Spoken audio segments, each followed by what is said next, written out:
Have you noticed how a well-chosen reading can spark curiosity in your students?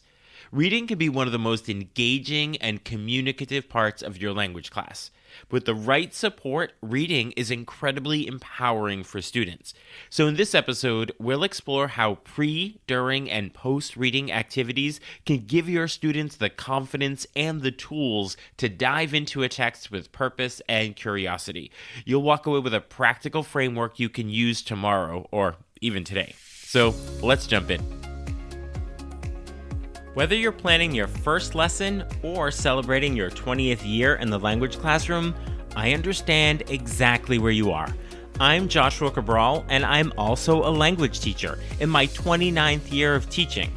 Now, I also have the opportunity to support schools and teachers all across the country who are working towards increasing proficiency and building confidence in their students. This is the World Language Classroom Podcast, with over 200 episodes of practical strategies tested in real classrooms just like yours and mine. So let's jump in. Vamos, allons-y.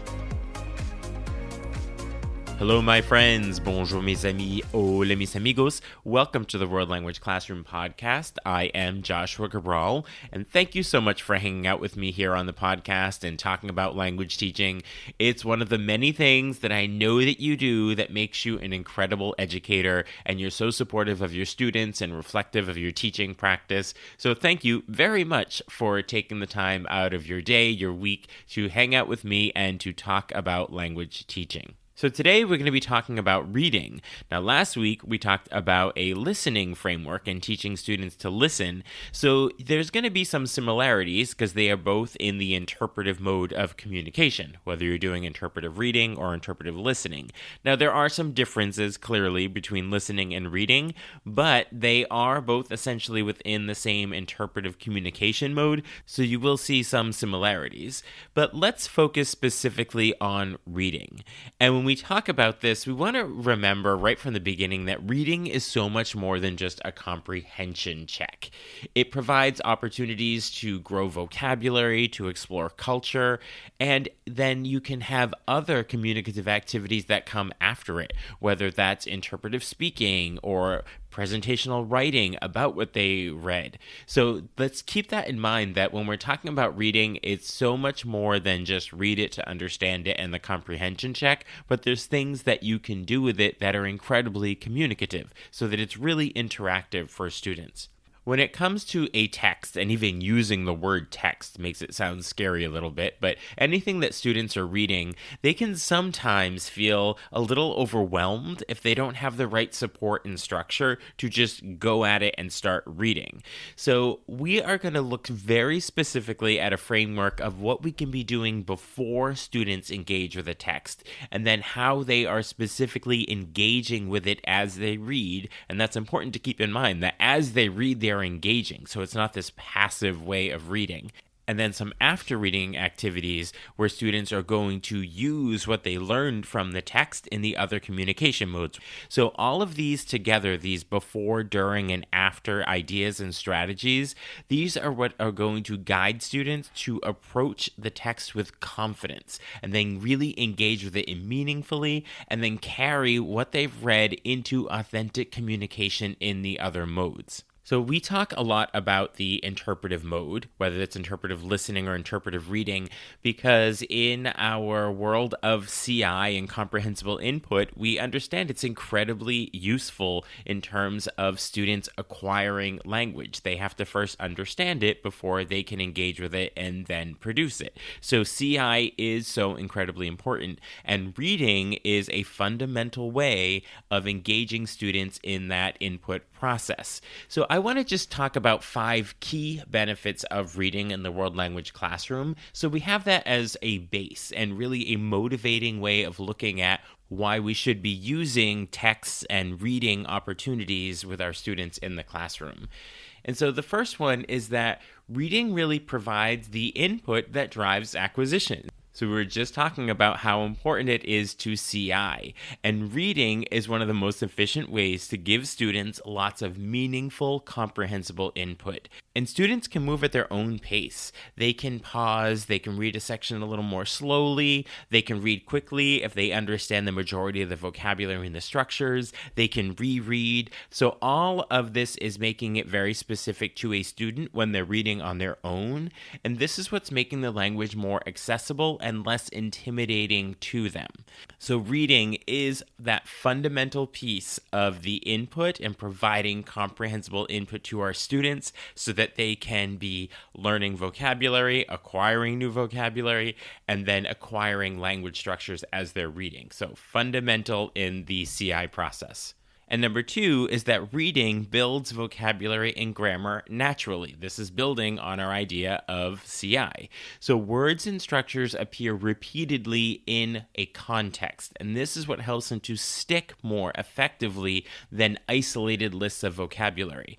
So if you're working with family vocabulary and students are reading a short story or a paragraph about a family and a description of family, the vocabulary is going to come up in context, probably multiple times. So this is where they are going to be acquiring the vocabulary because reading puts it in context. And the same thing happens with grammar structures. Students are going to develop a natural sense of word order, connectors, sentence flow, simply by seeing them in use repeatedly in context. So this intuitive grammar, as we like to call it really supports better speaking and writing as well, where students will start to use structures that they've seen or vocabulary that they've seen or reference it later on in another text that they're talking about or writing about. And a third reason for focusing on reading in the world language classroom is that these interpretive skills transfer to all of the modes. Students learn to make meaning even when they don't know every word. This means that they are predicting, they're inferring, and they're focusing on big ideas. This is going to help them when they are listening, when they're honing this skill, when they're reading. So these interpretive habits make them stronger listeners and conversational partners, as well as presenters when they're doing interpretive speaking. So reading becomes the starting point for really rich communication in other areas. And a fourth reason for using reading is that it lowers anxiety and it builds confidence. With the right scaffolds, we have to make sure that we are supporting students, particularly with the pre-enduring reading activities we're going to talk about. But with those right scaffolds, reading feels safe and low pressure because they're prepared for it, especially for students who are more hesitant when it comes to speaking. But if they are really confident with the content of what they are reading and that they understand what they're reading because they have the scaffolds to get there, then this is going to make them less hesitant when they are speaking about it because they have the confidence behind it. And early success with a text really boosts motivation and helps students to see themselves as capable language learners, because confidence gained here carries over into interpersonal and presentational tasks when they're writing as well. So use it as an opportunity to get them really comfortable with the content and then to talk about it. Because if you're just doing an interpersonal activity that it's a topic that they haven't written about or they haven't read about, it's going to be a little more challenging for them to engage interpersonally. But if they have the content from a text that they read and you've had the effective scaffolds to get them to truly understand and engage with it, so when you're doing an after activity where they are engaging on that content interpersonally, they're going to do it with much more confidence and less anxiety because they are truly confident in the fact that they understand what they are talking about and they can pull directly from the text that they were just reading. And the fifth and last reason I will give for using reading in the classroom is that it opens doors to culture and authentic communication. Even a very short text can have culture embedded into it, where students can learn about different cultural perspectives and real world language use. And when we say reading, a lot of times when we say text, we're talking about multiple sentences, connected sentences, a paragraph, a whole page, a chapter. It looks like a lot of text, but keep in mind that that is totally appropriate if you have your intermediate, low, mid to high students, even your advanced students, of course. But even for those novice level students, reading can be an advertisement. Reading can be a social media post. It can be a meme. It can be something with limited language, but it can still have a lot of culture embedded in it. So having these opportunities for our students in the classroom is really opening the door to culture and using authentic documents. Because when students read something that's meaningful and then they talk about it or write about it, it really is a way to connect all of the communication modes together, particularly if you're talking about an integrated performance assessment where you want to start with the interpretive reading before students do the writing, because the writing will be based on what they read, and then the interpersonal speaking will also be based on what they read. So you can bring all of the modes together, but it really does start with the concrete understanding of a reading. And this also helps to remind us that reading isn't the end activity.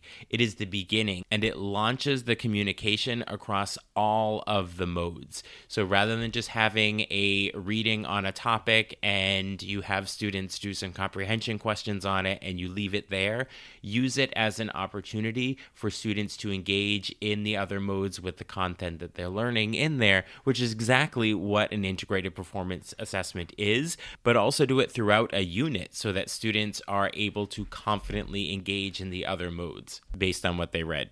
So now let's look at some classroom strategies. When reading is approached as an active process, supported with before, during, and extended activities after, it really becomes a powerful driver of language acquisition. So this is not a passive process of reading. We really want to make it active, just like we do with listening comprehension, which can sometimes be seen as a passive activity, but students should engage actively, whether that's listening or reading. So for our purposes here, we want to make sure that students are actively engaging with the text. So these strategies that we're going to talk about can work for any type of reading that you're doing at any proficiency level from novice to advanced. That's the great thing about a framework. And much like listening comprehension activities, these follow the same approach to scaffold the interpretive communication, because whether they are listening or reading, it's going to be a similar framework. And I always like to present it as a framework because when you do this in your classroom with your students, it provides a repeatable process so that you're not reinventing each time you do an activity. If you follow this pre, during, post framework, whether it's listening or reading, and you get in the habit of doing that and doing it regularly and this repeatable process, then you will continuously do it without feeling like you have to create something new each time. So really look at this as a repeatable framework in your classroom. So the first part is any sort of pre-reading activity. This is where you're really setting the stage for success with your students. During this process, you want to activate any prior knowledge students might have on the topic and also spark curiosity before they even see the text. So that's the whole point of doing this pre-reading. So for example, you could show images, you could show headlines, but not the entire text yet, or present any key vocabulary in the text that students have seen or maybe new vocabulary to them so that they can begin to predict what it might be about. This whole process is really priming our students' brains and it's lowering that affective filter so that they can approach the reading with purpose. And throughout all of this, we're also beginning to access schemata, something we also talk about with listening comprehension. So we want to access schemata, which is that connection of one word to lots of other words. So if you say the word dog, it's connected to pet and eat and house and walk and run and catch. So all of these ideas are connected to the word dog. So that's what we're talking about when we say we're accessing their schemata. So you're already getting all of this anticipation in students. So we're setting students up to anticipate what they might read. So they are confirming I was expecting to read that word or that structure. So all of this pre-reading is priming students for the anticipation of what they think they may come across in the reading. And then during reading, we really want to focus our students' attention and really make it engaging for them so it's not a passive activity. So we want to give students a reason to keep reading and a manageable goal for each section. If this is a longer reading because you have more advanced students, break it into smaller sections. Give them only one section at a time so that it is more manageable and it's not overwhelming. But then give students a reason to keep reading each section and something that they need to do with that section, that manageable goal. So for example, you can have students highlight or note every food item that's mentioned in the text. That's just the first thing. Or have them underline examples of persuasive language or connecting words. So have them focus specifically on that. That's the first thing you want to do. This goal is going to make the reading active and not passive. But there, you're only focusing on the literal meaning. So we have to be careful. We don't want to stay at just the literal meaning because that is sentence level. It's detail level, which is great. But we also want to go on to the interpretive meaning of the entire text. But sometimes if we jump right to the interpretive meaning and we don't spend some time on the literal meaning, students don't understand enough at the sentence and word level to make the meaning of the entire text. So start at the literal meaning where they're highlighting the food items or underlining examples of persuasive language. And then after that, once they've read through once, then a second reading is where you are looking at the more global understanding of the entire text. So we have the difference between literal comprehension and interpretive comprehension. But the goal with all of this is to make the reading active and not passive. And then we come to our post-reading. And this is where we're going to extend the learning that students did during the reading process.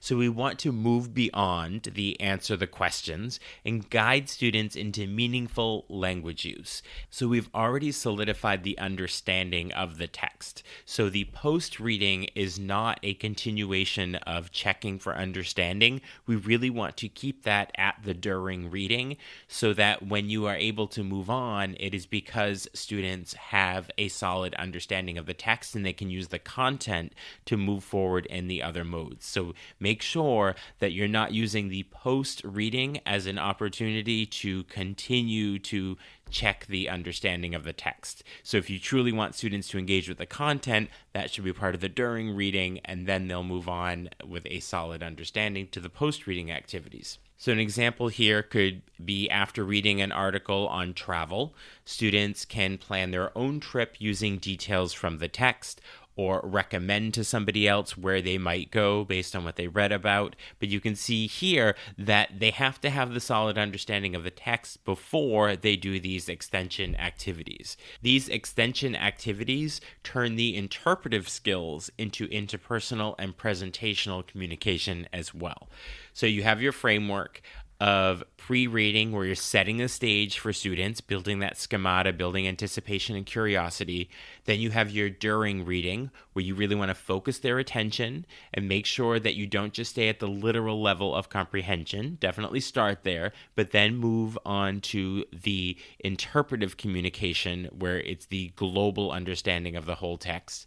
And then have your post-reading activities where students are going to extend their learning and engage with the content in either speaking or writing. So if you're intrigued by these ideas and you're ready to start using them right away in your classroom, but you'd like a little more guidance, maybe some more of the examples and maybe a template, then I would recommend that you get my Ready for Tomorrow Quick Win PD course, which is called Engaging Reading Activities That Build Proficiency. This could be exactly what you're looking for to make sure that you are doing this right away in your classroom. This is a 30-minute course where you'll learn how to design pre, during, and post-reading tasks that build both language skills and confidence, and then how to align those tasks with proficiency levels and actful can-do statements, and then ways to turn any text into a springboard for communication and acquisition.